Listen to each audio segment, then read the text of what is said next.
मंगळवेढा तालुक्यातील लक्ष्मी दहिवडी येथे डमी शिक्षक प्रकरणी विस्तार अधिकारी व गट शिक्षणाधिकारी यांनी ग्राम शिक्षण समितीचा ठराव घेऊन नेमणूक केल्याचे स्पष्टीकरण दिल्यानंतर गट शिक्षणाधिकारी व विस्तार अधिकारीचा अहवाल चुकीचा दिल्याने त्यांच्यावर कायदेशीर कारवाई करावी अशी मागणी जिल्हा काँग्रेस कमिटीचे उपाध्यक्ष राजकुमार मेतकुटे यांनी प्राथमिकचे शिक्षणाधिकारी कादर शेख यांच्याकडे केली।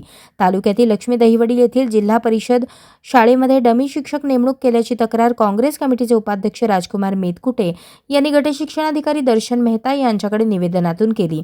त्यानंतर सदर शाळेचे मुख्याध्यापक आणि केंद्र प्रमुखांनी सदर शाळेवर स्वयंसेवक नेमण्यासंदर्भात 12 ऑगस्ट 2025 रोजी झालेल्या सहविचार सभा क्रमांक 3 विषय क्रमांक 6 ठराव क्रमांक 202 नुसार स्वयंसेवक नेमण्यासंदर्भात मंजुरी घेतली असून त्यानुसार स्वयंसेवकाची नियुक्ती केल्याचे सांगितले।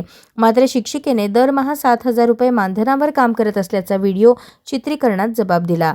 सदरचे मानधन कोणत्या निधीतून दिले जाते असा प्रश्न करत सदरचा अहवाल खोटा असल्याचे निवेदन मेतकुटे यांनी प्राथमिकचे शिक्षणाधिकारी कादर शेख यांना दिले आहे। दरम्यान या प्रकरणात महिला शिक्षिकेला शिवीगाळ आणि दमदाटी केल्याप्रकरणी राजकुमार मेतकुटे यांच्यावर अदखलपात्र गुन्हा दाखल करण्यात आला आहे। अशाच नवनवीन अपडेटसाठी जनता राज्य न्यूज चॅनलला सबस्क्राईब करा, लाईक करा आणि शेअर करायला विसरू नका।